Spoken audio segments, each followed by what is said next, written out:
स राज्यं गुरुणा दत्तं प्रतिपद्याधिकं बभौ दिनान्ते निहितं तेजः सवित्रेव हुताशनः।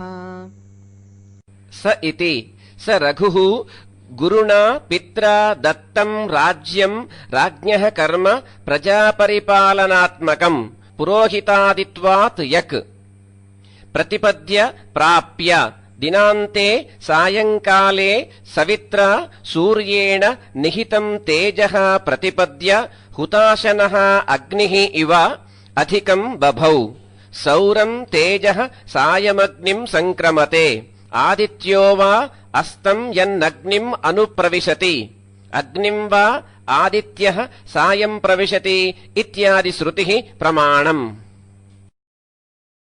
दिलीपानन्तरं राज्ये तं निशम्य प्रतिष्ठितं पूर्वं प्रधूमितो राज्ञां हृदयेऽग्निरिवोत्थितः। दिलीपेति दिलीपानन्तरं राज्ये प्रतिष्ठितम् अवस्थितं तं रघुं निशम्य आकर्ण्य पूर्वं दिलीपकाले राज्ञां हृदये प्रकर्षेण धूमः अस्य सञ्जातः प्रधूमितः अग्निः सन्तापाग्निः उत्थितः इव प्रज्वलित इव पूर्वेभ्यः अधिकसन्तापः अभूदित्यर्थः। राज्यकर्तृकस्यापि निशमनस्य अग्नौ उपचारात् न समानकर्तृकत्व विरोधः। पुरुहूतध्वजस्येव तस्योन्नयनपङ्क्तयः नवाभ्युत्थानदर्शिन्यो ननन्दुः सप्रजाः प्रजाः। पुरुहूतेति पुरुहूतध्वजः इन्द्रध्वजः स किल राजभिः वृष्ट्यर्थं पूज्यत इत्युक्तं भविष्योत्तरे। एवं यः कुरुते यात्राम् इन्द्रकेतोर्युधिष्ठिर पर्जन्यः कामवर्षी स्यात् तस्य राज्ये न संशयः इति। चतुरस्रं ध्वजाकारं राजद्वारे प्रतिष्ठितम् आहुः शक्रध्वजन्नाम पौरलोकसुखावहम्। पुरुहूतध्वजस्येव तस्य रघोः नवम् अभ्युत्थानम् अभ्युन्नतिम् अभ्युदयम् च पश्यन्तीति नवाभ्युत्थानदर्शिन्यः। उदूर्ध्वम् प्रस्थिता उल्लसिताश्च नयनपङ्क्तयः यासान्ताः सप्रजाः ससन्तानाः प्रजाः जनाः। प्रजा स्यात् सन्ततौ जने इत्युभयत्रापि अमरः न नन्दुः। सममेव समाक्रान्तम् द्वयम् द्विरदगामिना तेन सिंहासनं पित्र्यम् अखिलं चारिमण्डलम्। सममेवेति द्विरद इव द्विरदैश्च गच्छतीति द्विरदगामी तेन द्विरदगामिना कर्तर्युपमाने इति सुप्यजातौ इति च निनिः तेन रघुणा समं युगपदेव द्वयम् समाक्रान्तम् अधिष्ठितम्। किन्तद्वयम् पितुः आगतम् पित्र्यम् पितुर्यत् इति यत् प्रत्ययः सिंहासनम् अखिलम् अरीणाम् मण्डलम् राष्ट्रम् च। अथ सिंहासनारोहणानन्तरम् तस्य लक्ष्मीसन्निधानम् आह। छायामण्डललक्ष्येण तमदृश्या किल स्वयम् पद्मातपत्रेण भेजे साम्राज्यदीक्षितम्।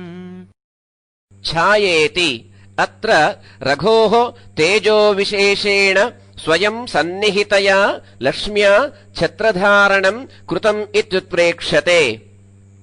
पद्मा लक्ष्मीः लक्ष्मीः पद्मालया पद्मा कमला श्रीर्हरिप्रिया इत्यमरः।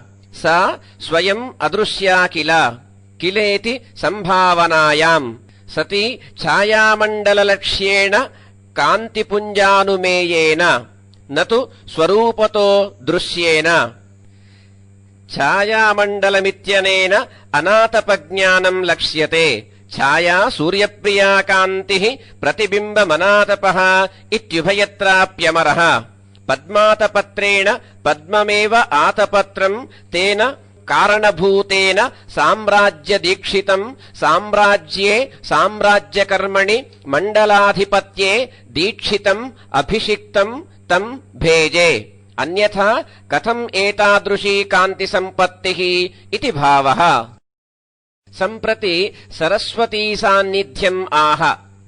పరికల్పిత సాన్నిధ్యా కాలే కాలే చ బందిషు స్తుత్యం స్తుతిభిరర్థ్యాభిః ఉపతస్థే సరస్వతీ. పరికల్పితేతి సరస్వతీ చ కాలే కాలే సర్వేష్వపి యోగ్యకాలేషు నిత్యవీప్సయోః ఇతి వీప్సాయాం ద్విర్వచనం. వందిషు పరికల్పిత సాన్నిధ్యా కృత సన్నిధానా సతి స్తుత్యం స్తోత్రార్హం తం రఘుం అర్థ్యాభిః అర్థాదనపేతాభిః ధర్మపత్యర్థన్యాయాదనపేతే ఇతి యత్ ప్రత్యయః స్తుతిభిః స్తోత్రైః ఉపతస్థే దేవతాబుద్ధ్యా పూజితవతీత్యర్థః. దేవతాత్వం చ నా విష్ణుః పృథివీపతిః ఇతి వా లోకపాలాత్మకత్వాద్వా ఇతి అనుసంధేయం. ఏవం చ సతి ఉపాద్దేవ పూజాసంగతికరణమిత్రకరణపతిషు ఇతి వక్తవ్యాత్ ఆత్మనేపదం సిద్ధ్యతి. మనుప్రభృతిభిః మాన్యైః భుక్తా యద్యపి రాజభిః తథాప్యనన్యపూర్వేవ తస్మిన్నాసీత్ వసుంధరా. మనుప్రభృతిరితి వసుంధరా మనుప్రభృతిభిః మన్వాదిభిః మాన్యైః పూజ్యైః రాజభిః భుక్తా యద్యపి భుక్తైవేత్యర్థః. యద్యపీత్యవధారణే అప్యర్థే యదివార్థే స్యాత్ ఇతి కేశవః. తథాపి తస్మిన్ రాజ్ఞి అన్యః పూర్వో యస్యాః సా అన్యపూర్వా అన్యపూర్వా న భవతీతి అనన్యపూర్వా అనన్యోపభుక్తేవాసీత్ తత్ ప్రథమపతికేవ అనురక్తవతీత్యర్థః. సహి సర్వస్య లోకస్య యుక్తదండతయా మనః ఆదదే నాతిశీతోష్ణః నభస్వానివ దక్షిణః. స ఇతి హి యస్మాత్ కారణాత్ స రఘుః యుక్తదండతయా యథాపరాధదండతయా సర్వస్య లోకస్య మన ఆదదే జహార. క ఇవ అతిశీతః అత్యుష్ణః వా న భవతీతి నాతిశీతోష్ణః. నయర్థస్య న శబ్దస్య సుప్సుపేతి సమాసః. దక్షిణో దక్షిణదిగ్భవో నభస్వాన్ వాయురివ మలయానిల ఇవ ఇత్యర్థః. యుక్తదండతయా ఇత్యత్ర కామందకః. ఉద్వేజయతి తీక్ష్ణేన మృదునా పరిభూయతే దండేన నృపతిస్తస్మాత్ యుక్తదండః ప్రశస్యతే ఇతి. మందోత్కంఠాః కృతాస్తేన గుణాధికతయా గురౌ ఫలేన సహకారస్య పుష్పోద్గమ ఇవ ప్రజాః. మందేతి తేన రఘుణా ప్రజా గురౌ దిలీప విషయే సహకారః అతిసౌరభః చూతః ఆమ్రశ్చూతో రసాలోసౌ సహకారోతి సౌరభః ఇత్యమరః. తస్య ఫలేన పుష్పోద్గమే పుష్పోదయ ఇవ తతః అపి గుణాధికతయా హేతునా మందోత్కంఠాః అల్పౌత్సుక్యాః కృతాః. గుణోత్తరశ్చ ఉత్తరో విషయః పూర్వం విస్మారయతీతి భావః. నయవిద్భిర్న వేరాగ్ని సదసచ్చోపదర్శితం పూర్వ ఏవాభవత్పక్షః తస్మిన్నాభవదుత్తరః. నయేతి నయవిద్భిః నీతిశాస్త్రజ్ఞైః నవే నూతనే తస్మిన్ రాజ్ఞి విషయే తం అధికృత్య ఇత్యర్థః. सद्धर्मयुद्धादिकम् असत्कूटयुद्धादिकम् च उपदर्शितम्। तस्मिन् राज्ञि पूर्वः पक्षः एव अभवत्। सङ्क्रान्त इत्यर्थः। उत्तरः पक्षो नाभवत्, न सङ्क्रान्त इत्यर्थः। तत्र सदसतोः मध्ये सदेवाभिमतम् नासत्। तदुद्भावनम् तु ज्ञानार्थमेवेत्यर्थः। पक्षः साधनयोग्यार्थः। पक्षः पार्श्वगरुत्साध्य सहायबलिभित्तिषु इति केशवः। पञ्चानामपि भूतानाम् उत्कर्षम् पुपुषुर्गुणाः न वेत्तस्मिन् महीपाले सर्वं नवमिवाभवत्।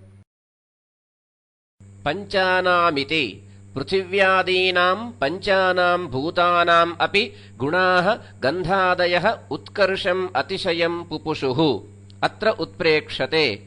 तस्मिन् रघौ नाम नवे महीपाले सति सर्वम् वस्तुजातम् नवमिवाभवत्।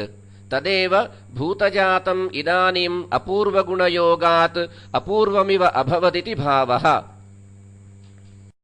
यथा प्रह्लादनाच्चन्द्रः प्रतापात्तपनो यथा तथैव सोऽभूत् अन्वर्थः राजा प्रकृतिरञ्जनात्। यथेति यथा चन्दयति आह्लादयतीति चन्द्रः इन्दुः चदिधातोः औणादिको रप्रत्ययः। प्रह्लादनात् आह्लादकरणात् अन्वर्थः अनुगतार्थनामकः अभूत्। यथा च तपतीति तपनः सूर्यः। नन्द्यादित्वात् ल्युप्रत्ययः। प्रतापात् सन्तापजननात् अन्वर्थः।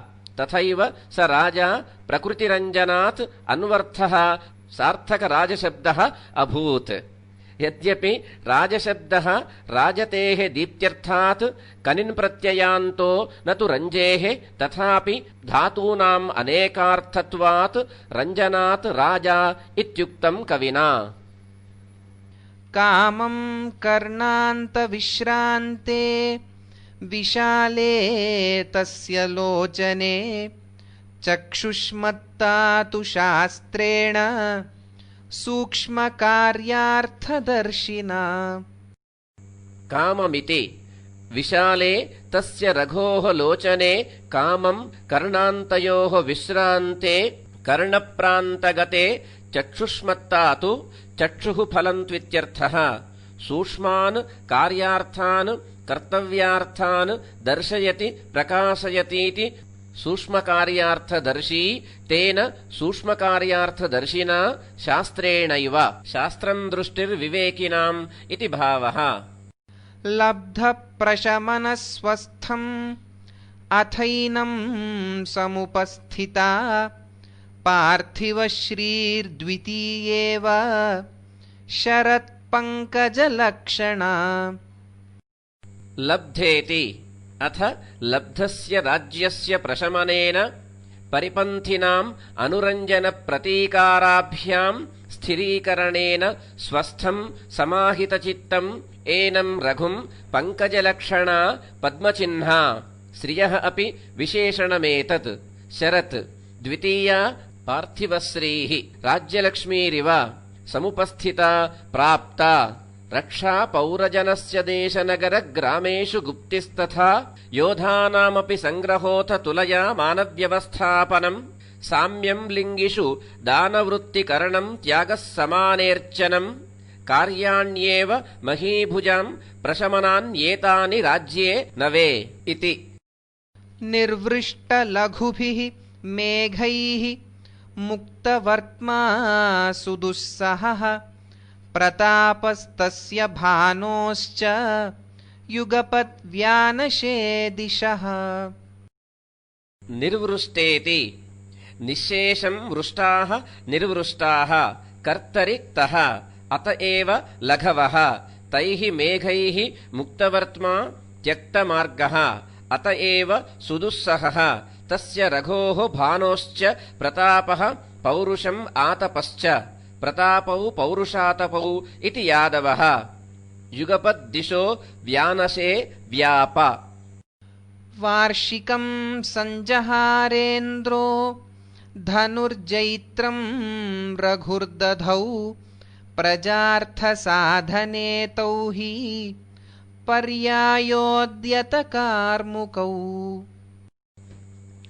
वार्षिकमिति इन्द्रः वर्षासु भवं वार्षिकम् वर्षानिमित्तम् इत्यर्थः वर्षाभ्यष्ठक् इति ठक् प्रत्ययः धनुः सञ्जहार रघुः जैत्रम् जयशीलम् जेतृशब्दात् तृण्णन्तात् प्रज्ञादिभ्यश्च इति स्वार्थे अण्प्रत्ययः धनुः दधौ हि यस्मात् तौ इन्द्ररघु प्रजानाम् अर्थस्य प्रयोजनस्य वृष्टिविजयलक्षणस्य साधनविषये पर्यायेण उद्यते कार्मुके याभ्याम् तौ पर्यायोद्यतकार्मुकौ पर्यायोद्यमविश्रमौ इति पाठान्तरे पर्यायेण उद्यमः विश्रमश्च ययोस्तौ पर्यायोद्यमविश्रमौ द्वयोः पर्यायकरणात् अक्लेश इति भावः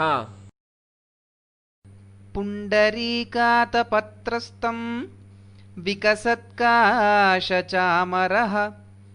ऋतुर्विडम्बयामास न पुनः प्राप तच्छ्रियम् पुण्डरीकेति पुण्डरीकम् सिताम्भोजम् एव आतपत्रम् यस्य स तथोक्तः विकसन्ति काशानि काशाख्य तृणकुसुमान्येव चामराणि यस्य स तथोक्तः ऋतुः शरदृतुः पुण्डरीकनिभातपत्रम् काशनिभचामरम् तम् रघुम् विडम्बयामास अनुचकार तस्य रघोः श्रियम् पुनः शोभान्तु न प्राप शोभा सम्पत्तिपद्मासु लक्ष्मीः श्रीरिव कथ्यते इति शाश्वतः प्रसादसुमुखे तस्मिन् चन्द्रे च विशदप्रभे तदा चक्षुष्मताम् प्रीतिः आसीत् समरसाद्वयोः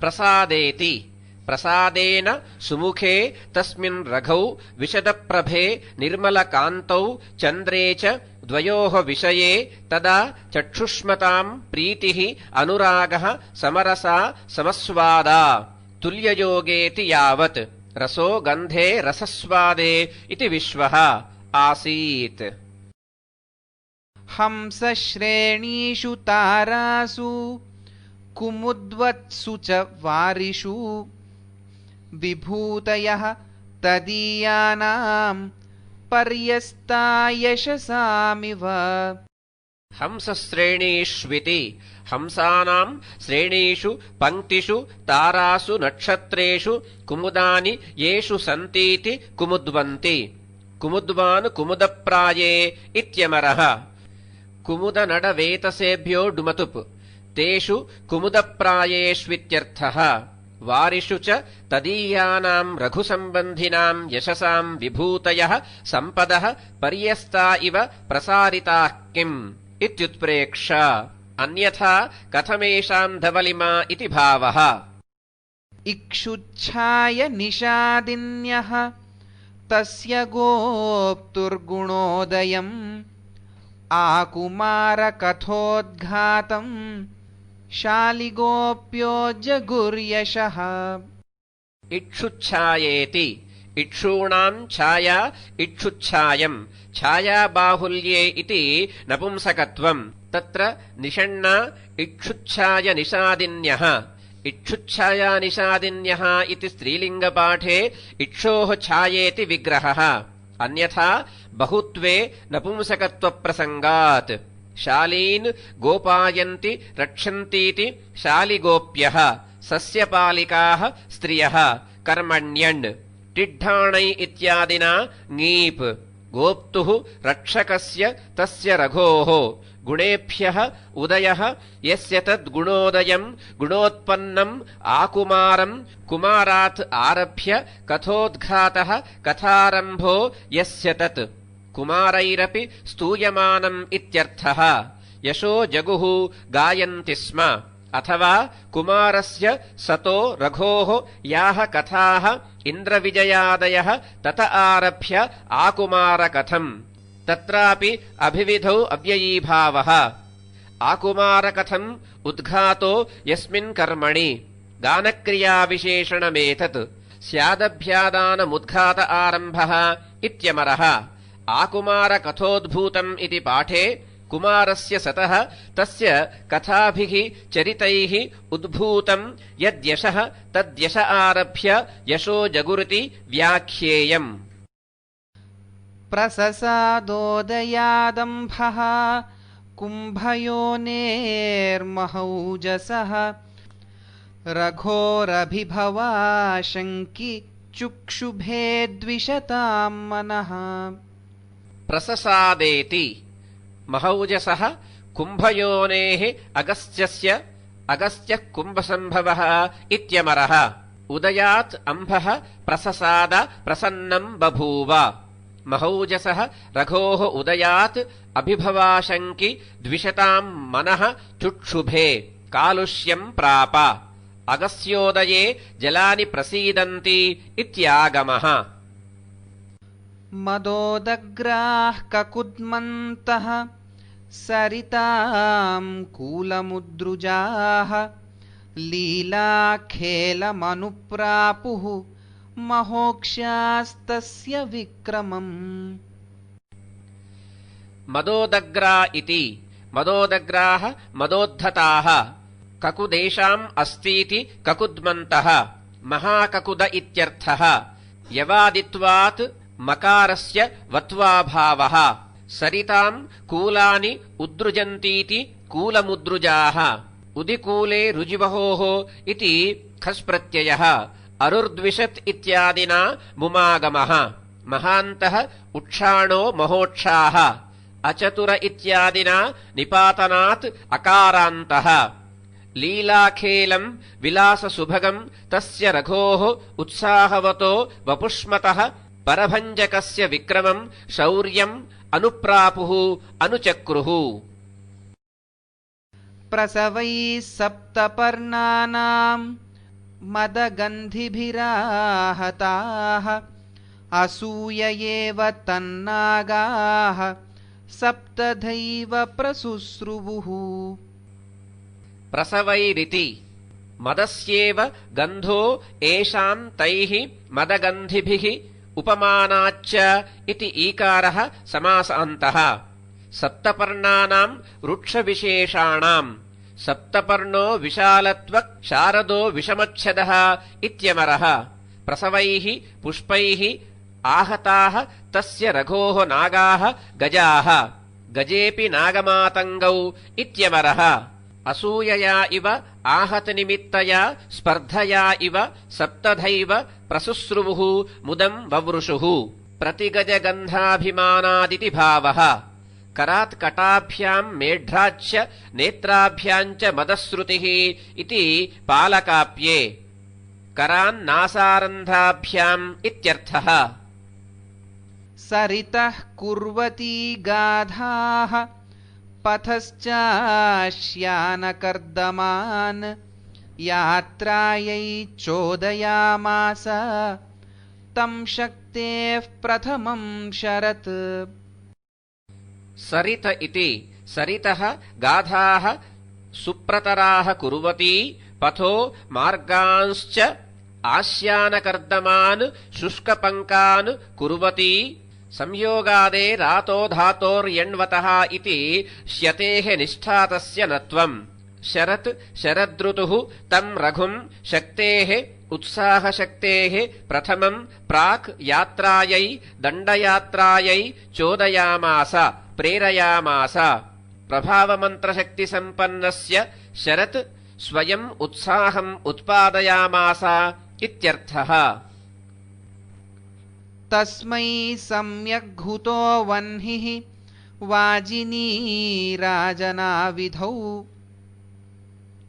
प्रदक्षिणार्चिर्व्याजेन हस्तेनेव जयम् ददौ तस्मा इति वाजिनाम् अश्वानाम् नीराजनाविधौ नीराजनाख्ये शान्तिकर्मणि सम्यक् विधिवत् हुतः होमसमिद्धः वह्निः प्रगता दक्षिणम् प्रदक्षिणम् तिष्ठद्घुप्रभृतित्वात् अव्ययीभावः प्रदक्षिणम् या अर्चिः ज्वाला तस्याः व्याजेन हस्तेनेव तस्मै जयम् ददौ उक्तम् आहवयात्रायाम् इत्थः प्रदक्षिणगतो हुतभुङ्नृपस्य धात्रीम् समुद्ररशनाम् वशगाम् करोति इति वाजिग्रहणम् गजादीनाम् अपि उपलक्षणम् तेषामपि नीराजनविधानात्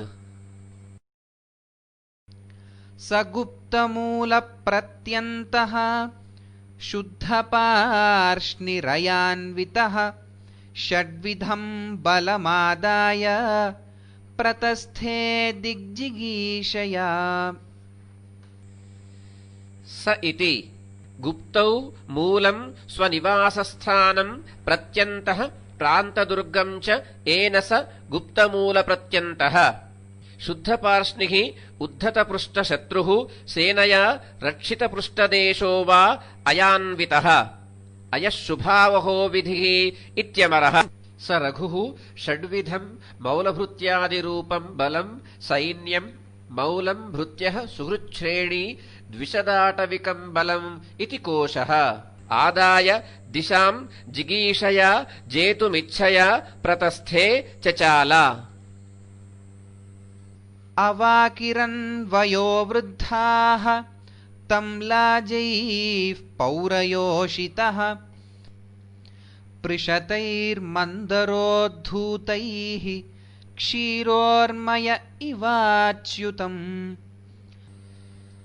अवाकिरन् इति वयोवृद्धाः पौरयोषितः तम् रघुम् प्रयान्तम् लाजैः आचारलाजैः मन्दरोद्धूतैः पृषतैः बिन्दुभिः क्षीरोर्मयः क्षीरसमुद्रोर्मयः अच्युतम् विष्णुम् इव अवाकिरन् पर्यक्षिपन्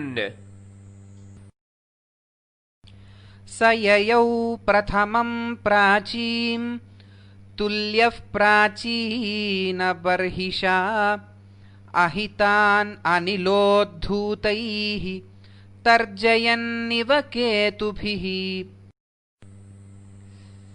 स इति प्राचीनबर्हिर्नाम कश्चिन्महाराज इति केचित् प्राचीनबर्हिः इन्द्रः पर्जन्यो मघवा वृषा हरिहयः प्राचीनबर्हिस्तथा इति इन्द्रपर्यायेषु हलायुधाभिधानात् तेन तुल्यः स रघुः अनिलेन अनुकूलवातेन उद्धूतैः केतुभिः ध्वजैः अहितान् रिपून् तर्जयन्निव भर्त्सयन्निव तर्जिभर्स्योः अनुदात्तेत्वेऽपि चक्षिणः ङित्करणेन अनुदात्तेत्व निमित्तस्य आत्मनेपदस्य अनित्यत्वज्ञापनात् परस्मैपदमिति वामनः प्रथमम् प्राचीम् दिशम् ययौ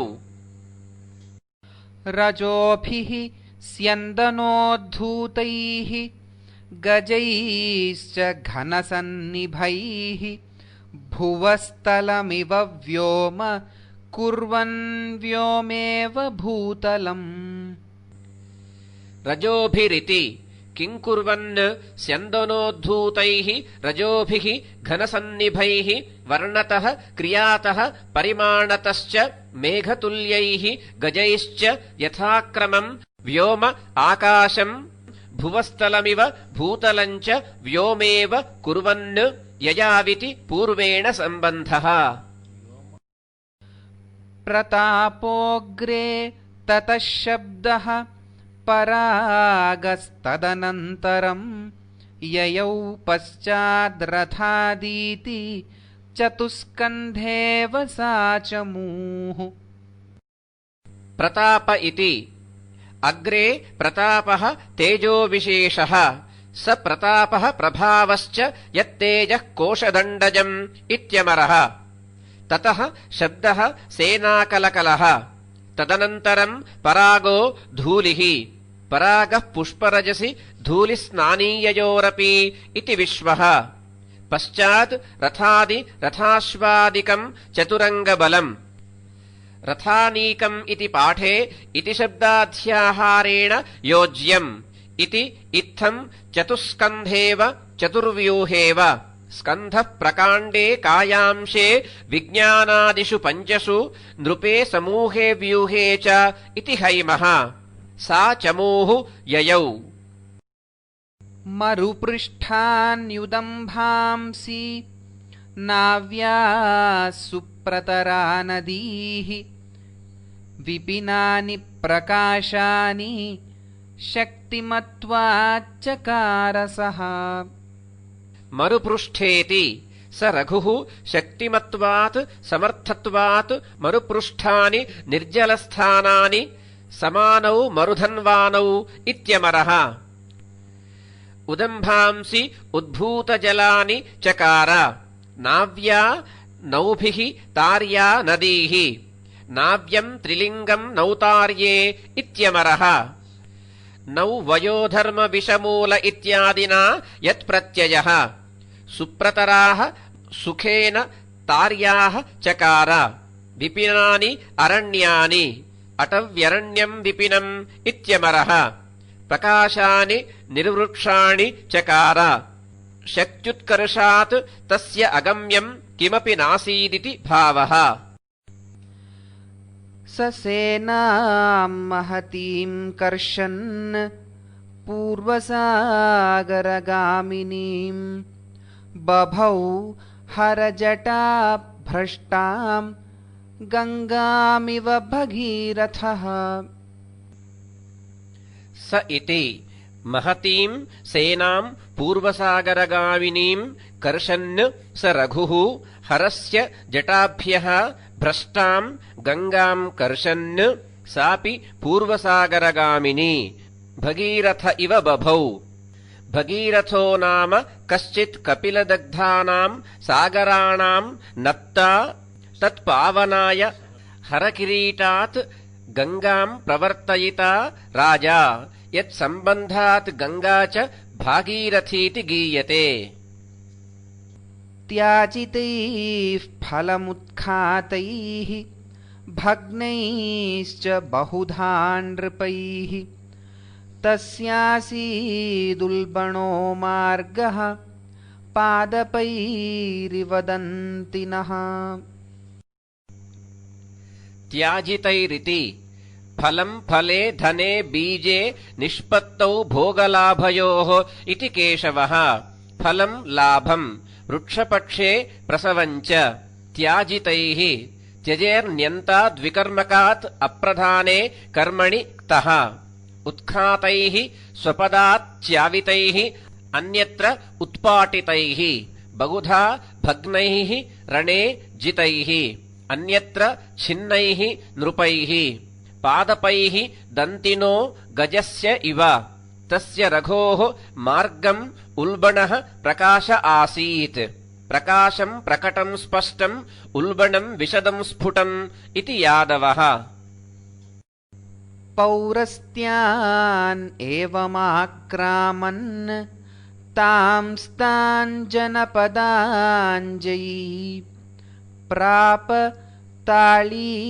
ताळीवनश्यामम् उपकण्ठम् महोदधेः पौरस्त्यानिति जयी जयनशीलः जिदृक्षि विस्रि इत्यादिना इनि प्रत्ययः स रघुः एवम् पुरः भवान् पौरस्त्यान् प्राच्यान् दक्षिणापश्चात् पुरसस्त्यक् इति त्यक् प्रत्ययः तांस्तान् सर्वान् इत्यर्थः वीप्सायाम् द्विरुक्तिः जनपदान् देशान् आक्रमन् तालीवनैः श्यामम् महोदधेः उपकण्ठम् अन्तिकम् प्राप अनम्राणाम् समुद्धर्तुः तस्मात् सिन्धुरयादिव आत्मा संरक्षितः सुह्मैः वृत्तिमाश्रित्य वैतसीम् अनम्राणामिति अनम्राणाम् कर्मणि षष्ठी समुद्धर्तुः उन्मूलयितुः तस्मात् रघोः सकाशात् भीत्रार्थानाम् भयहेतुः इत्यपादानत्वात् पञ्चमी सिन्धुरयात् नदीवेगादिव सुह्मैः सुम्हदेशीयैः सुह्मादयः शब्दाः जनपदवचनाः क्षत्रियम् आचक्षते वैतसीम् वेतसः सम्बन्धिनीम् वृत्तिम् प्रणतिम् इत्यर्थः आश्रित्य आत्मा संरक्षितः अत्र कौटिल्यः बलीयसाभियुक्तो दुर्बलः सर्वत्र अनुप्रणतो वेतसधर्मम् आतिष्ठेत् इति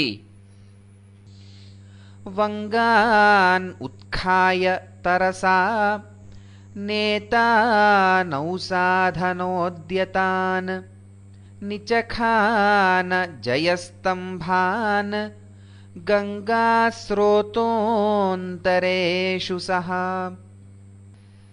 वङ्गानिति नेता नायकः स रघुः नौभिः साधनैः उद्यतान् सन्नद्धान् वङ्गान् राज्ञः तरसा बलेन तरसी बलरंहसि इति यादवः उत्खाय उन्मूल्य गङ्गायाः स्रोतसाम् प्रवाहाणाम् अन्तरेषु द्वीपेषु जयस्तम्भान् निचखान स्थापितवानित्यर्थः आपादपद्मप्रणताः कलमा इव ते रघुम् फलैः संवर्धयामासुः उत्खातप्रतिरोपिताः आपादेति आपादपद्मम् अङ्घ्रिपद्मपर्यन्तम् प्रणताः अत एव उत्खाताः पूर्वम् उद्धृता अपि प्रतिरोपिताः पश्चात् स्थापिताः ते वङ्गाः कलमा इव शालिविशेषा इव शालयः कलमाद्याश्च षष्टिकाद्याश्च पुंस्यमी इत्यमरः तेऽपि आपादपद्मम् पादपद्ममूलपर्यन्तम् प्रणताः पादो बुध्ने तुरीयांश शैलप्रत्यन्तपर्वताः इति विश्वः उत्खातप्रतिरोपिताश्च रघुम् फलैः धनैः अन्यत्र सस्यैः संवर्धयामासुः फलम् फले धने बीजे निष्पत्तौ भोगलाभयोः सस्ये इति केशवः स तीर्त्वा कपिशाम् सैन्यैः बद्धद्विरदसेतुभिः उत्कलादर्शितपथः कलिङ्गाभिमुखो ययौ स इति स रघुः बद्धाः द्विरदा एव बद्धा द्विरदा एव सेतवः यैस्तैः सैन्यैः कपिशाम् नाम नदीम् तीर्त्वा करभाम् इति केचित् पठन्ति उत्कलैः राजभिः आदर्शितपथः सन्दर्शितमार्गः सन् कलिङ्गाभिमुखो ययौ सप्रतापम् महेन्द्रस्य मूर्ध्नि तीक्ष्णम् न्यवेशयत् अङ्कुशम् द्विरदस्येव यन्ता गम्भीरवेदिनः स इति स रघुः महेन्द्रस्य कुलपर्वतविशेषस्य महेन्द्रो मलयः सह्यः शक्तिमान् वृक्षपर्वतः विन्ध्यश्च पारियात्रश्च सप्तैते कुलपर्वताः इति विष्णुपुराणात् मूर्ध्नि तीक्ष्णम् दुस्सहम् प्रतापम् यन्ता सारथिः गम्भीरवेदिनः द्विरदस्य गजविशेषस्य मूर्ध्नि तीक्ष्णम् निशितम् अङ्कुशम् इव न्यवेशयत् निक्षिप्तवान् त्वग्भेदात् क्षोणितस्रावात् मांसस्य क्रथनादपि आत्मानम् यो न जानाति स स्यात् गम्भीरवेदिता इति राजपुत्रीये चिरकालेन यो वेत्ति शिक्षाम् परिचितामपि गम्भीरवेदी विज्ञेयः स गजो गजवेदिभिः इति मृगचर्मीये प्रतिजग्राह कालिङ्गः तमस्त्रैर्गजसाधनः पक्षच्छेदोद्यतम् शक्रम् शिलावर्षीव पर्वतः प्रतिजग्राहेति गजसाधनः सन् कालिङ्गः कलिङ्गानाम् राजा ज्वैमगध कलिङ्ग इत्यादिना अण्प्रत्ययः अस्त्रैः आयुधैः तम् रघुम् पक्षाणाम् छेदे उद्यतम् उद्युक्तम् शक्रम् शिलावर्षी पर्वत इव प्रतिजग्राह प्रत्यभियुक्तवान्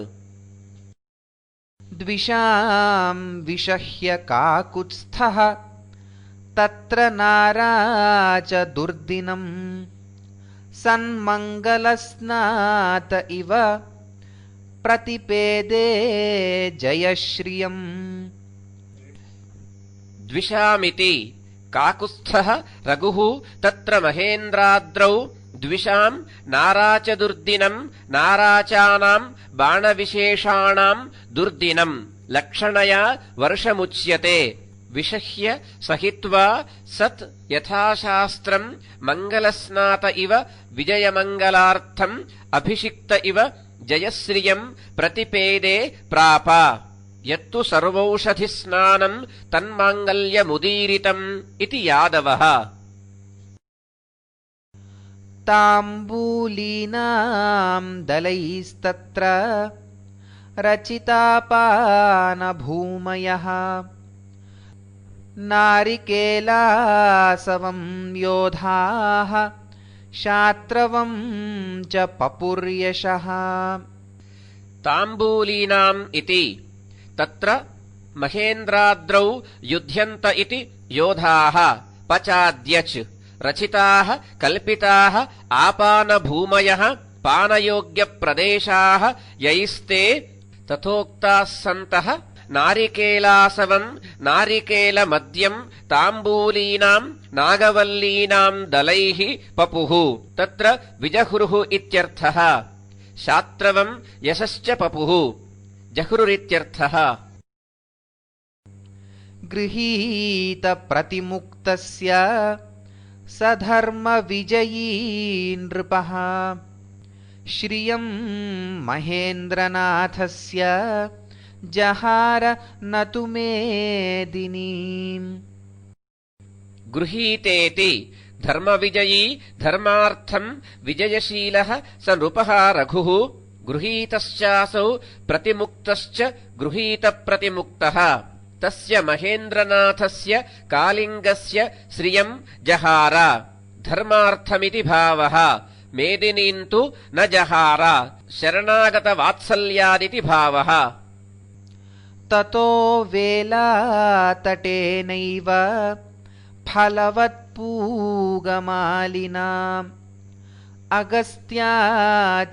अगस्त्याचरितामाशाम् अनाशास्य जयो ययौ तत इति ततः प्राचीविजयानन्तरम् फलवत् पूगमालिना फलितक्रमुकश्रेणीमता व्रीह्यादित्वात् इनि प्रत्ययः वेलायाः समुद्रकूलस्य तटेन उपान्तेनैव अगस्त्येन आचरिताम् आशाम् दक्षिणाम् दिशम् अनाशास्य जयः अयत्नसिद्धत्वात् अप्रार्थनीयजयः सन् ययौ अगस्त्यो दक्षिणामाशाम् आश्रित्य नभसि स्थितः वरुणस्यात्मजो योगी विन्ध्यवातापि मर्दनः इति ब्रह्मपुराणे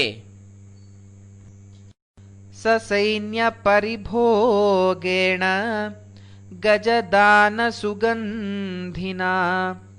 कावेरीम् सरिताम् पत्युः शङ्कनीयाम् इवाकरोत् स इति स रघुः गजानाम् दानेन मदेन सुगन्धिना सुरभिगन्धिना गन्धस्य इत्यादिना इकारादेशः समासान्तः यद्यपि गन्धस्य इत्वे तदेकान्तग्रहणम् कर्तव्यम् इति नैसर्गिकगन्धविवक्षायाम् एव इकारादेशः तथापि निरङ्कुशाः कवयः तथा माघकाव्ये वौरयुक्षतगुच्छसुगन्धयः सततमास्तृतगानगिरोलिभिः नैषधे च अपांहि तृप्ताय नवारिधारा स्वादुः सुगन्धिः स्वदते तुषारा इति न कर्मधारयात् मत्वर्थीयः इति निषेधात् इनि प्रत्ययपक्षोऽपि जघन्य एव सेनायाम् समवेताः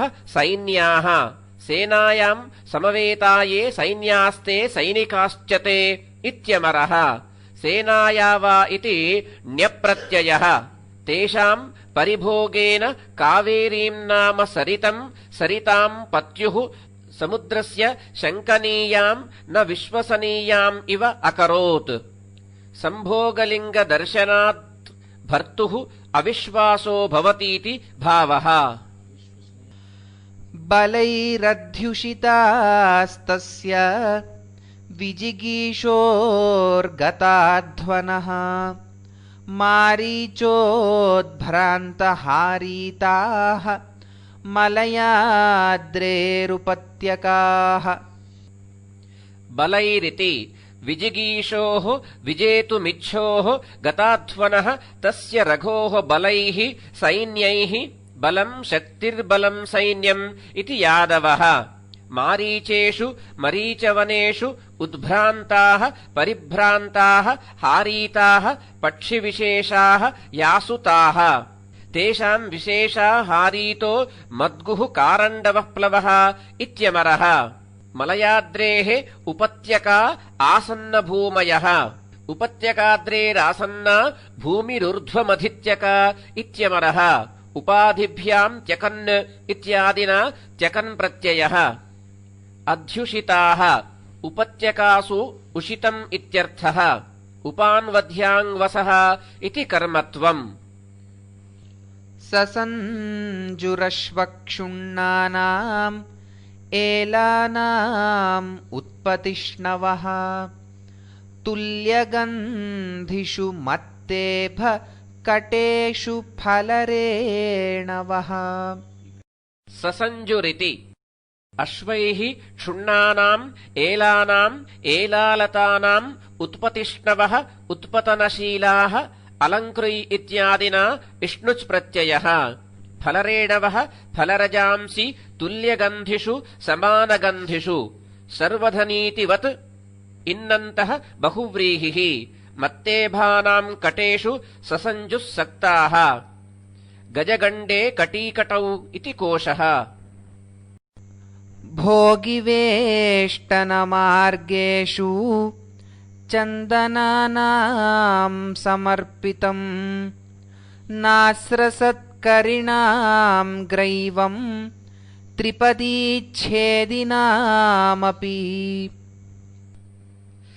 भोगीति चन्दनानाम् चन्दनद्रुमाणाम् भोगिवेष्टनमार्गेषु सर्पवेष्टनान्निम्नेषु समर्पितम् सञ्जितम् त्रिपदीच्छेदिनाम् पादशृङ्खलच्छेदकानाम् अपि त्रिपदी पादबन्धनम् इति यादवः करिणाम् ग्रीवासु भवम् ग्रैवम् कण्ठबन्धनम् ग्रीवाभ्योञ्च इत्यण्प्रत्ययः नास्रसत् न स्रस्तम् अभूत् जुज्भ्यो लुङि इति परस्मैपदे पुषादित्वात् अङ् अनिदिताम् इति नकारलोपः दिशि मन्दायते तेजः दक्षिणस्याम् रवेरपि तस्यामेव रघोः पाण्ड्याः प्रतापम् न विषेहिरे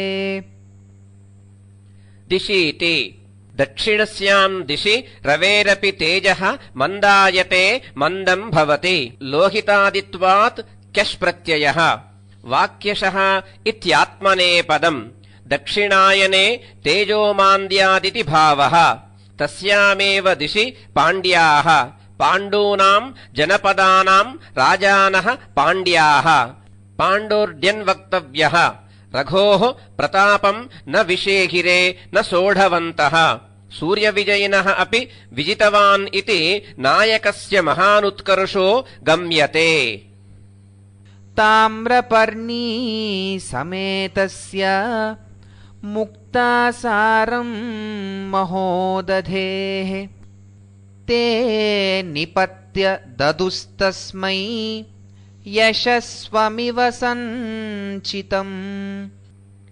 ताम्रपर्णीति ते पाण्ड्याः ताम्रपर्ण्या नद्या समेतस्य सङ्गतस्य महोदधेः सम्बन्धि सञ्चितम् मुक्तासारम् मौक्तिकवरम् सारो बले स्थिरांशे च न्याय्ये क्लीबम् वरेत्रिषु इत्यमरः स्वम् स्वकीयम् सञ्चितम् यश इव तस्मै रघवे निपत्य प्रणिपत्य ददुः। यशसः शुभ्रत्वात् औपम्यम् ताम्रपर्णीसङ्गमे मौक्तिकोत्पत्तिरिति प्रसिद्धम्।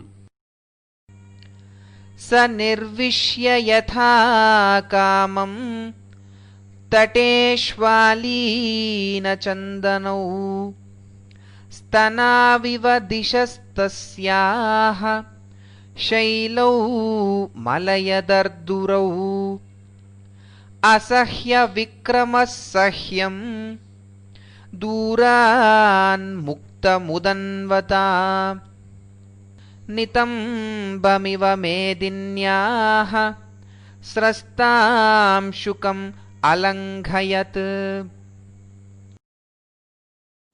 स इति युग्ममेतत् असह्यविक्रमः स रघुः तटेषु सानुषु आलीनचन्दनौ व्याप्तचन्दनद्रुमौ गन्धसारो मलयजो भद्रश्रीश्चन्दनोस्त्रियाम् इत्यमरः स्तनपक्षे प्रान्तेषु व्याप्तचन्दनानुलेपौ तस्याः दक्षिणस्याः दिशः स्तनाविव स्थितौ मलयदर्दुरौ नाम शैलौ यथाकामम् यथेच्छम् निर्विश्य उपभुज्य निर्वेशो भृतिभोगयोः इत्यमरः उदकान्यस्य सन्तीति उदन्वान् उदधिः उदन्वानुदधौ च इति निपातः उदन्वता दूरान्मुक्तम् दूरतः त्यक्तम् स्तोकान्तिकदूरार्थकृच्छ्राणिक्तेन इति समासः पञ्चम्याः स्तोकादिभ्यः इत्यलुक्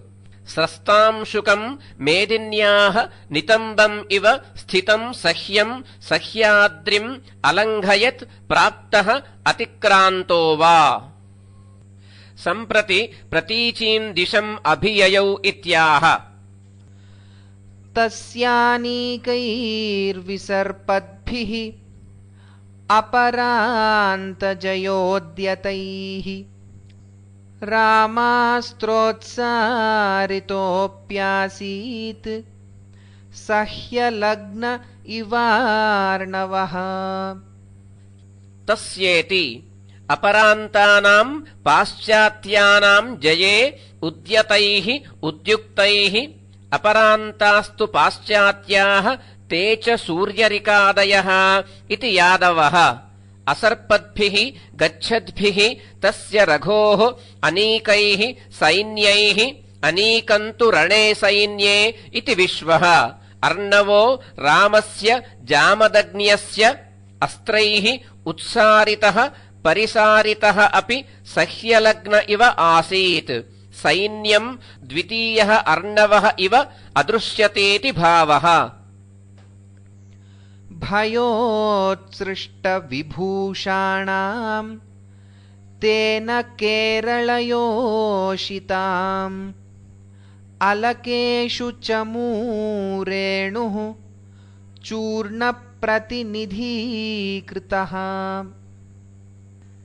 भयेति तेन रघुणा भयेन उत्सृष्टविभूषाणाम् परिहृतभूषणानाम् केरलयोषिताम् केरलाङ्गनानाम् अलकेषु चमूरेणुः सेनारजः चूर्णस्य कुङ्कुमादिरजसः प्रतिनिधीकृतः एतेन योषिताम् पलायनम् चमूनाम् च तदनुधावनम् ध्वन्यते। मुरलामारुतोद्धूतम् अगमत्कैतकम् रजः तद्योधवारबाणानाम् अयत्नपटवासताम्। मुरलेति मुरला नाम केरलदेशेषु काचिन्नदी मुरली मारुतोद्भूतम् इति केचित् पठन्ति। तस्याः मारुतेन उद्धूतम् उत्थापितम् कैतकम् केतकीसम्बन्धि रजः तद्योधवारवाणानाम् रघुभटकञ्चुकानाम् कञ्चुको वारवाणोऽस्त्री इत्यमरः। अयत्नपटवासताम् अयत्नसिद्धवस्त्रवासनाद्रव्यत्वम् अगमत्। पिष्टातः पटवासकः इत्यमरः।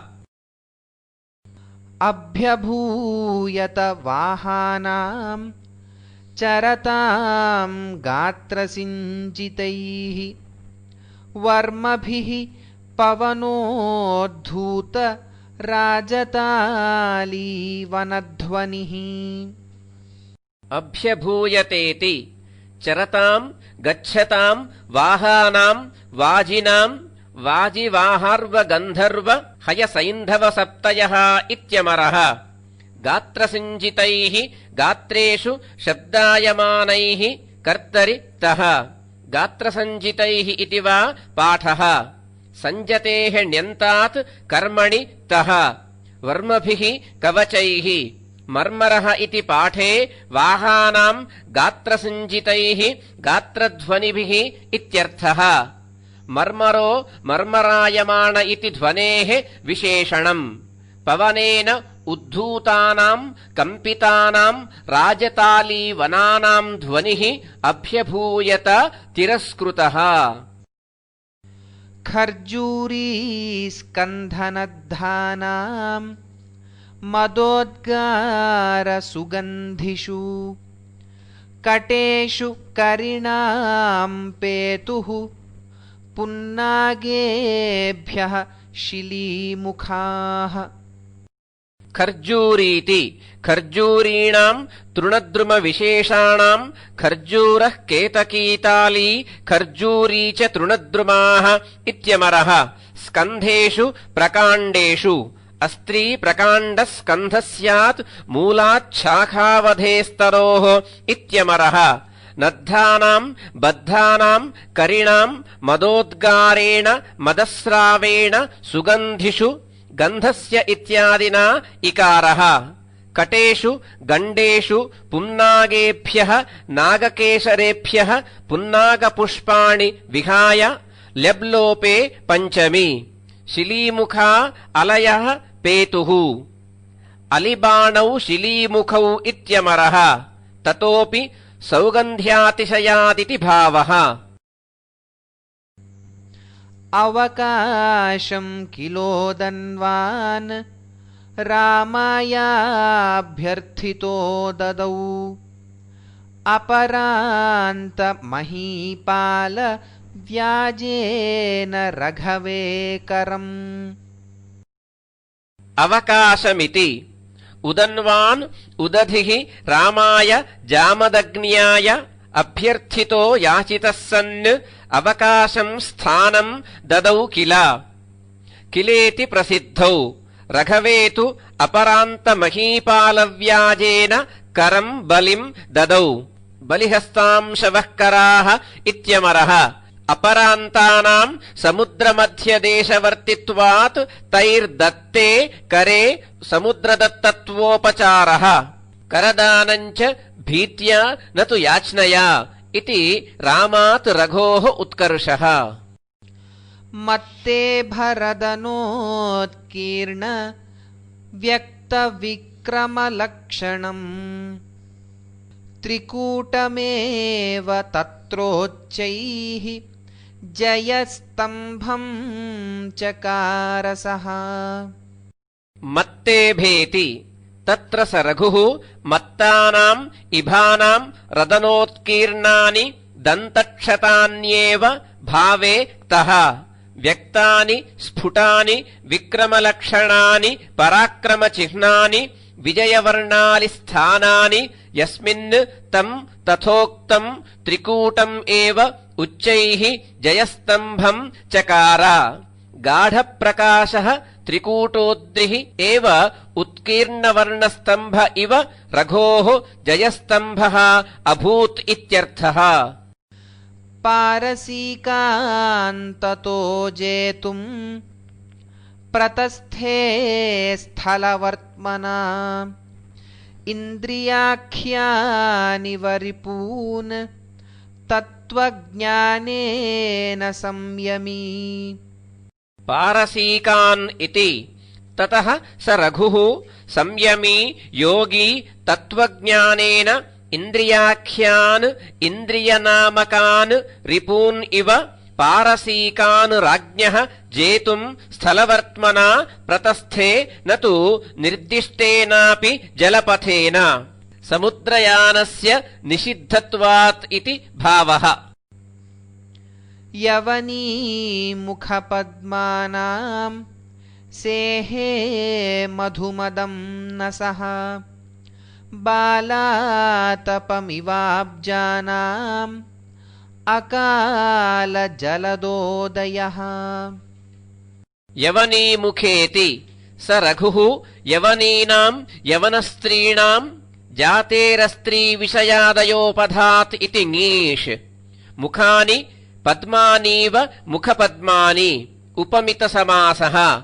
तेषाम् मधुना मद्येन यो मदः मदरागः कार्यकारणभावयोः अभेदेन निर्देशः तम् न सेहे कम् इव अकाले प्रावृड्व्यतिरिक्ते काले जलदोदयः प्रायेण प्रावृषि पद्मविकासस्य अप्रसक्तत्वात् अब्जानाम् सम्बन्धिनम् बालातपम् इव अब्जहितत्वात् अब्जसम्बन्धित्वम् सौरातपस्य।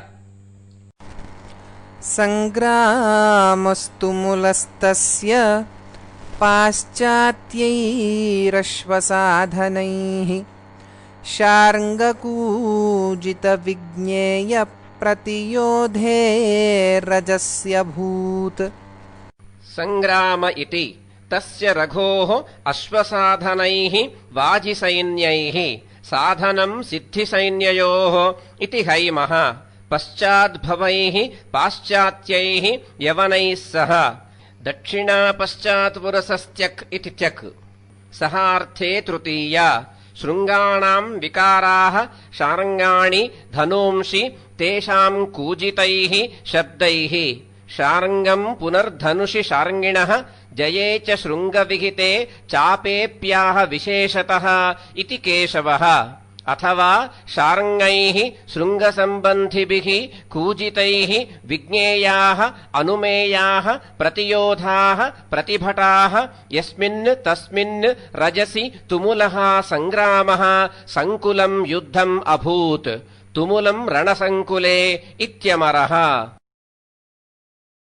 भल्लापवर्जितैस्तेषाम् शिरोभिश्मश्रुलैर्महीम् तस्तारसरघाव्याप्तैः सक्षौद्रपटलैरिव। भल्लेति स रघुः भल्लापवर्जितैः बाणविशेषकृतैः स्नुहीदलफलो भल्लः इति यादवः श्मश्रुलैः प्रवृद्धमुखरोमवद्भिः सिद्ध्मादिभ्यश्च इति लच् प्रत्ययः तेषाम् पाश्चात्यानाम् शिरोभिः सरघाभिः मधुमक्षिकाभिः व्याप्तैः सरघा मधुमक्षिका इत्यमरः। क्षुद्राः सरघाः क्षुद्रा व्यङ्गा नटीवेश्या सरघा कण्टकारिका इत्यमरः। क्षुद्राभिः कृतानि क्षौद्राणि मधूनि मधुक्षौद्रम् माक्षिकादि इत्यमरः। क्षुद्राभ्रमरवटरपादपादै इति संज्ञायाम् ऐ प्रत्ययः तेषाम् पटलैः सञ्चयैः इव। पटलम् तिलके नेत्ररोगे छन्दसि सञ्चये पिटके परिवारे च इति हैमः। महीम् तस्तारा आच्छादयामास। अपनीतशिरस्त्राणाः शेषास्तम् शरणम् ययुः प्रणिपातप्रतीकारः संरम्भो हि महात्मनाम् अपनीतेति शेषाः हतावशिष्टाः अपनीतशिरस्त्राणाः अपसारितशीर्षण्याः सन्तः शीर्षकम् शीर्षण्यम् च शिरस्त्रे इत्यमरः शरणागतलक्षणमेतत् तम् रघुम् शरणम् ययुः तथा हि महात्मनाम् संरम्भः कोपः संरम्भः सम्भ्रमे कोपे इति विश्वः प्रणिपातः प्रणतिरेव प्रतीकारः यस्य सः हि महताम् परकीयम् औद्धत्यम् एव असह्यम् न तु जीवितमिति भावः विनयन्ते स्म तद्योधाः मधुभिर्विजयश्रमम् आस्तीर्णाजिनरत्नासु द्राक्षावलयभूमिषु विनयन्त इति तस्य रघोः योधाः भटाः आस्तीर्णानि अजिनरत्नानि चर्मश्रेष्ठानि यासु तासु द्राक्षावलयानाम् भूमिषु मृद्वीका गोस्तनी द्राक्षा स्वाद्वी मधुरसेति च इत्यमरः मधुभिः द्राक्षाफलप्रकृतिकैः मद्यैः विजयश्रमम् युद्धखेदम् विनयन्ते स्म अपनीतवन्तः कर्तृस्थे चाशरीरे कर्मणि इत्यात्मनेपदम् लट्स्मे इति भूतार्थे लट् ततः प्रतस्थे कौबेरीम् भास्वानिव रघुर्दिशम् शरैरुश्रैरिवोदीच्यान् उद्धरिष्यन् रसानिव तत इति ततो रघुः भास्वान् सूर्य इव शरैः बाणैः उस्रैः किरणैरिव किरणोस्रमयूखांशु गभस्ति घृणिरश्मयः इत्यमरः उदीच्यान् उदग्भवान् नृपान् रसान् उदकानीव उद्धरिष्यन् कौबेरीम् कुबेरसम्बन्धिनीम् दिशम् उदीचीम् प्रतस्थे अनेकेन इव शब्देन इयम् उपमा यथाह दण्डी एकानेकेव शब्दत्वात् सा वाक्यार्थोपमा द्विधा इति विनीताध्वश्रमास्तस्य सिन्धुतीरविचेष्टनैः दुधुवुर्वाजिनस्कन्धान् लग्नकुङ्कुमकेसरान् विनीतेति सिन्धुर्नाम काश्मीरदेशेषु कश्चिन्नदविशेषः देशे नदविशेषेभ्यौ सिन्धुर्न सरिति स्त्रियाम् इत्यमरः सिन्धोस्तीरे विचेष्टनैः अङ्गपरिवर्तनैः विनीताध्वश्रमाः तस्य रघोः वाजिनः अश्वाः लग्नाः कुङ्कुमकेशराः कुङ्कुम कुसुमकिञ्जल्काः येषाम् तान् यद्वा लग्नकुङ्कुमाः केसराः सटाः येषाम् तान् अथ कुङ्कुमम् काश्मीरजन्म इत्यमरः केसरो नागकेसरे तुरङ्ग सिंहयोः स्कन्धकेशेषु बहुलद्रुमे पुन्नागवृक्षे किञ्जल्के स्यात् इति हैमः स्कन्धान् कायान् स्कन्धः प्रकाण्डे कायेंसे विज्ञानादिषु पञ्चसु नृपे समूहे व्यूहे च इति हैमः दुधुवुः कम्पयन्ति स्म तत्र हूणावरोधानाम् भर्तृषु व्यक्तविक्रमम् कपोलपाटलादेशि बभूव रघुचेष्टितम् तत्रेति तत्र उदीच्याम् दिशि भर्तृषु व्यक्तविक्रमम् भर्तृवधेन स्फुटपराक्रमम् इत्यर्थः रघुचेष्टितम् रघुव्यापारः हूणा जनपदाख्याः क्षत्रियाः तेषाम् अवरोधाः अन्तःपुरस्त्रियः तासां कपोलेषु पाटलस्य पाटलिम्नः ताडनादिकृतारुण्यस्य आदेशि उपदेशकं बभूव। अथवा पाटलः आदेशि आदेष्टा यस्य तत् बभूव स्वयं लेख्यायत इत्यर्थः। काम्बोजाः समरे सोढुम् तस्य वीर्यमनीश्वराः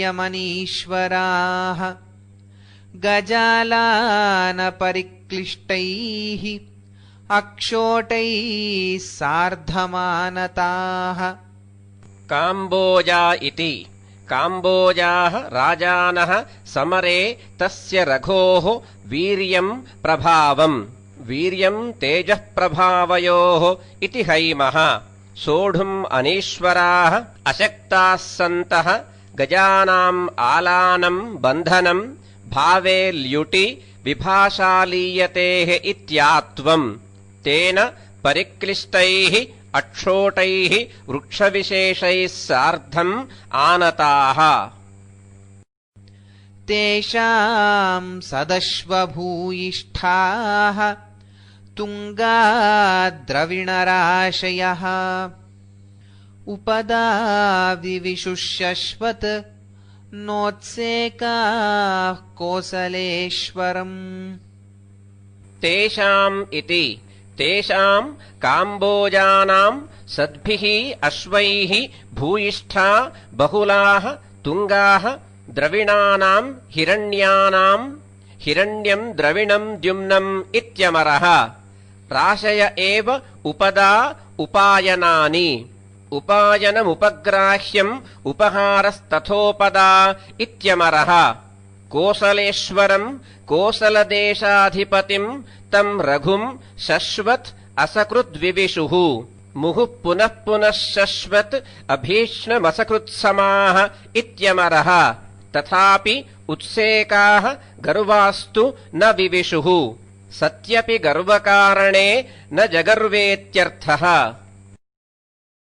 ततो गौरी गुरुम् शैलम् आरुरोहाश्वसाधनः वर्धयन्निव तत्कूटान् उद्धूतैर्धातुरेणुभिः।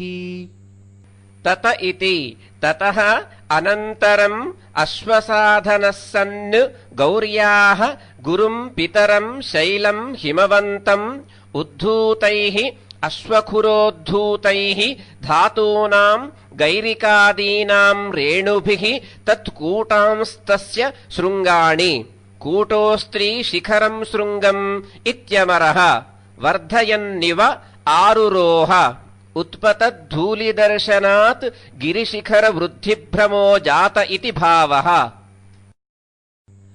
शशंस तुल्यसत्त्वानाम् सैन्यघोषेऽप्यसम्भ्रमम् गुहाशयानाम् सिंहानाम् परिवृत्यावलोकितम्। शशंसेति तुल्यसत्त्वानाम् सैन्यैः समानबलानाम् गुहासु शेरत इति गुहाशयाः तेषाम् अधिकरणे शेतेः इत्यच्प्रत्ययः दरीतु कन्दरो वा स्त्री देवखातबिले गुहा इत्यमरः सिंहानाम् हरीणाम् सिंहो मृगेन्द्रः पञ्चास्यो हर्यक्षः केसरीहरिः इत्यमरः सम्बन्धि परिवृत्य परावृत्य अवलोकितम् शयित्वैव ग्रीवाभङ्गेन अवलोकनम् कर्तृ सैन्यघोषे सेनाकलकले सम्भ्रमकारणे सत्यपि असम्भ्रमम् अन्तः क्षोभविरहितम् नयः प्रसज्य प्रतिषेधेऽपि समास इष्यते शशंस कथयामास सैन्येभ्यः इत्यर्थात् लभ्यते बाह्यचेष्टितमेव मनोवृत्तेः अनुमापकमिति भावः असम्भ्रान्तत्वे हेतुः तुल्यसत्त्वानाम् इति न हि समबलः समबलाद् बिभेतीति भावः। भूर्जेषु मर्मरीभूताः कीचकध्वनिहेतवः गङ्गाशीकरिणो मार्गे मरुतस्तं सिषेविरे। भूर्जेष्विति भूर्जेषु भूर्जपत्रेषु भूर्जपत्रो भुजो भूर्जो मृदुत्वक्चर्मिकामता इति यादवः। मर्मरः शुष्कपर्णध्वनिः। मर्मरः शुष्कपर्णानाम् इति यादवः। अयञ्च शुक्लादिशब्दवत् गुणिन्यपि वर्तते। प्रयोज्यते च मर्मरैरगरुधूपगन्धिभिः इति। अतः मर्मरीभूताः मर्मरशब्दवन्तो भूताः इत्यर्थः। कीचकानाम् वेणुविशेषाणाम् ध्वनिहेतवः श्रोत्रसुखाश्चेति भावः। गङ्गाशीकरिणः शीतलाः इत्यर्थः। मरुतो वाताः मार्गे तम् सिषेविरे। विशश्रमुर्नमेरूणाम् छायास्वध्यास्य सैनिकाः दृशदो वासितोत्सङ्गाः निषण्णमृगनाभिभिः। विशस्रमुरिति सैनिकाः सेनायाम् समवेताः। प्राग्वहतीयः ठक् प्रत्ययः। नमेरूणाम् सुरपुन्नागानाम् छायासु निषण्णानाम् दृशदुपविष्टानाम् मृगाणाम् कस्तूरीमृगाणाम् नाभिभिः वासितोत्सङ्गाः सुरभिततलाः दृशदः शिलाः अध्यास्य अधिष्ठाय अधिशिंस्थासाम् कर्म इति कर्म। दृशत्सु अधिरुह्येत्यर्थः। विशस्रमुः विश्रान्ताः। सरलासक्तमातङ्ग ग्रैवेयस्फुरितत्विषः आसन्नोषधयो नेतुः नक्तमस्नेहदीपिकाः। सरलेति सरलेषु देवदारुविशेषेषु आसक्तानि यानि मातङ्गानाम् गजानाम् ग्रीवासु भवानि ग्रैवेयाणि कण्ठशृङ्खलानि। ग्रीवाभ्योञ्च इति चकारात् ढञ् प्रत्ययः। तेषु स्फुरितत्विषः प्रतिफलितभासः ओषधयः ज्वलन्तः ज्योतिर्लताविशेषाः नक्तम् रात्रौ नेतुः नायकस्य रघोः अस्नेहदीपिकाः तैलनिरपेक्षाः प्रदीपाः आसन्। तस्योत्सृष्टनिवासेषु कण्ठरज्जुक्षतत्वचः गजवर्ष्मकिरातेभ्यः शशंसुर्देवदारवः।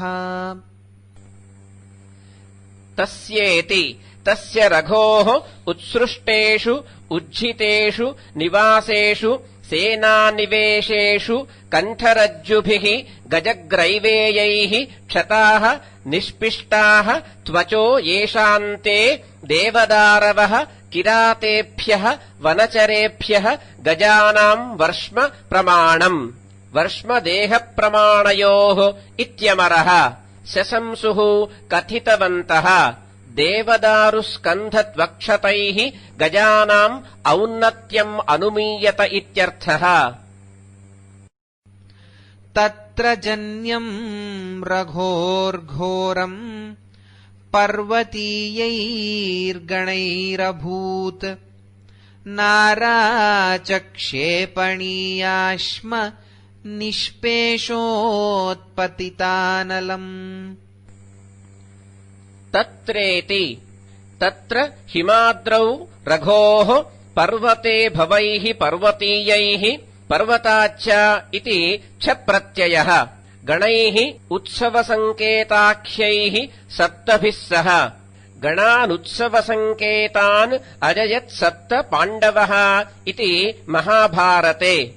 नाराचानाम् बाणविशेषाणाम् क्षेपणीयानाम् भिन्दिपालानाम् अश्मनाम् च निष्पेषेण सङ्घर्षेण उत्पतिताः अनलाः यस्मिंस्तत्तथोक्तम् क्षेपणीयो भिन्दिपालः खड्गो दीर्घो महाफलः इति यादवः घोरम् भीमम् जन्यम् युद्धम् अभूत् युद्धमायोधनम् जन्यम् इत्यमरः शरैरुत्सवसङ्केतान् सकृत्वा विरतोत्सवान् जयोदाहरणम् बाह्वोः गापयामास किङ्करान् शरैरिति स रघुः शरैः बाणैः उत्सवसङ्केतान्नाम गणान् विरतोत्सवान् कृत्वा जित्वा इत्यर्थः किन्नरान् बाह्वोः स्वभुजयोः जयोदाहरणम् जयख्यापकम् प्रबन्धविशेषम् गापयामास गतिबुद्धि इत्यादिना किन्नराणाम् कर्मत्वम् परस्परेण विज्ञातः तेषूपायनपाणिषु राज्ञा हिमवतः सारः राज्ञः सारो हिमाद्रिणा परस्परेणेति तेषु गणेषु उपायनयुक्ताः पाणयः येषाम् तेषु सत्सु परस्परेण अन्योन्यम् राज्ञा हिमवतः सारः धनरूपः विज्ञातः हिमाद्रिणापि राज्ञः सारः बलरूपः विज्ञातः एतेन तत्रत्य वस्तूनाम् अनर्घ्यत्वम् गणानाम् अभूतपूर्वश्च पराजय इति ध्वन्यते तत्राक्षोभ्यम् यशो राशिम्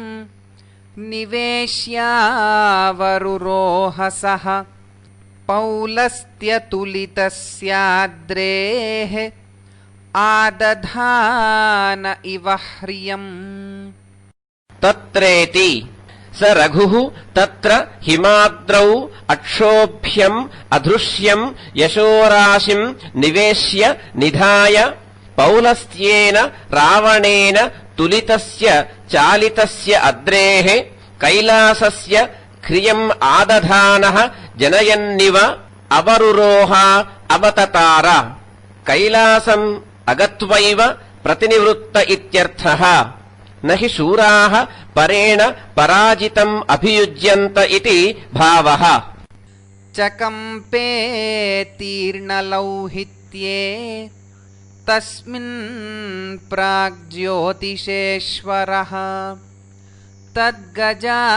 तद्गजालानताम् प्राप्तैः सह काला गुरुद्रुमैः चकम्प इति तस्मिन् रघौ तीर्णा लौहित्या नाम नदी येन तस्मिन् तीर्णलौहित्ये सति प्राग्ज्योतिषाणाम् जनपदानाम् ईश्वरः तस्य रघोः गजानाम् आलानताम् प्राप्तैः कालागुरुद्रुमैः कृष्णागरुवृक्षैः सह चकम्पे कम्पितवान् न प्रसेहे सरुद्धार्कम् अधारावर्षदुर्दिनम् रथवर्त्मरजोऽप्यस्य कुत एव पताकिनीम् नेति स प्राग्ज्योतिषेश्वरः रुद्धार्कम् आवृतसूर्यम् अधारावर्षम् च तद्दुर्दिनम् च धारावृष्टिम् विना दुर्दिनीभूतम् अस्य रघोः रथवर्त्मरजः अपि न प्रसेहे पताकिनीम् सेनाम् तु कुत एव प्रसेहे न कुतोऽपीत्यर्थः तमीशः कामरूपाणाम् अत्याखण्डलविक्रमम् भेजे भिन्नकटैर्नागैः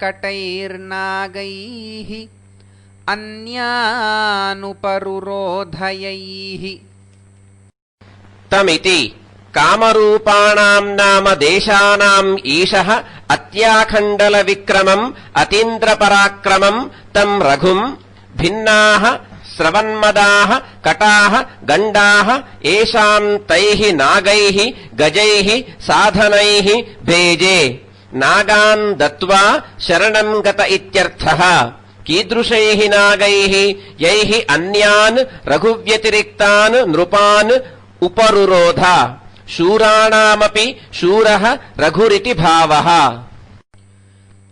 कामरूपेश्वरस्तस्य हेमपीठाधिदेवताम् रत्नपुष्पोपहारेण छायामानर्च पादयोः।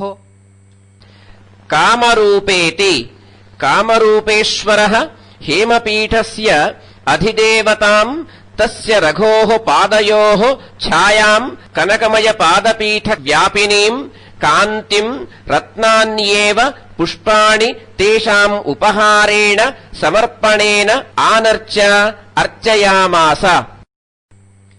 इति जित्वा दिशो जिष्णुः न्यवर्तत रथोद्धतम् रजो विश्रामयन् राज्ञाम् छत्रशून्येषु मौलिषु। इति जिष्णुर्जयशीलः ग्लाजिस्थश्च गुष्णुः इति गुष्णुप्रत्ययः स रघुः इति इत्थम् दिशः जित्वा रथैः उद्धतम् रजः छत्रशून्येषु रघोः एकच्छत्रकत्वात् इति भावः।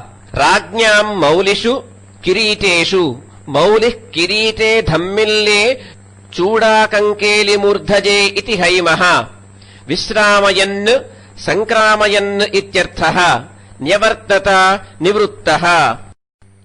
स विश्वजितमाजह्रे यज्ञम् सर्वस्वदक्षिणम् आदानम् हि विसर्गाय सताम् वारिमुचामिव। स इति स रघुः सर्वस्वम् दक्षिणा यस्य तम् सर्वस्वदक्षिणम् विश्वजित् सर्वस्वदक्षिणः इति श्रुतेः। विश्वजितम् नाम यज्ञम् आजह्रे कृतवान् इत्यर्थः। युक्तम् चैतदित्याह सताम् साधूनाम् वारिमुचाम् मेघानाम् इव। आदानम् अर्जनम् विसर्गाय त्यागाय हि पात्रविनियोगाय इत्यर्थः। सत्रान्ते सचिवसखः पुरस्क्रियाभिः गुर्वीभिः शमितपराजयव्यलीकान् काकुत्स्थश्चिरविरहोत्सुकावरोधान् राजन्यान् स्वपुरनिवृत्तये नुमेने। सत्रान्त इति काकुत्स्थः रघुः सत्रान्ते यज्ञान्ते सत्रमाच्छादने यज्ञे सदादाने धनेऽपि च इत्यमरः।